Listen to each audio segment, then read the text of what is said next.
गोटे दिन जड़े भक्त प्रभु श्रीकृष्ण को कहते, हे प्रभु आम जीवन रे एते दुख कौन पे आसुची, सुख कौन पे ना, यार किछि तो उपाय थिबो कहंतु ना प्रभु। तो प्रभु श्रीकृष्ण कहते, ये जेते बेले गोटे मनीष चाहूवा जिनिस न मिले ना, प्रथमे ताको क्रोध आसी थाए।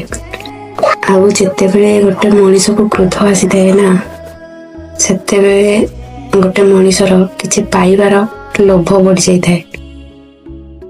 आउ जेते बेले गोटे मनीषर लोभ बढ़ी जाए ना, सेते बेले से एइटा जानि पारेनी कि कोउटा न्याय आउ कोउटा अन्याय।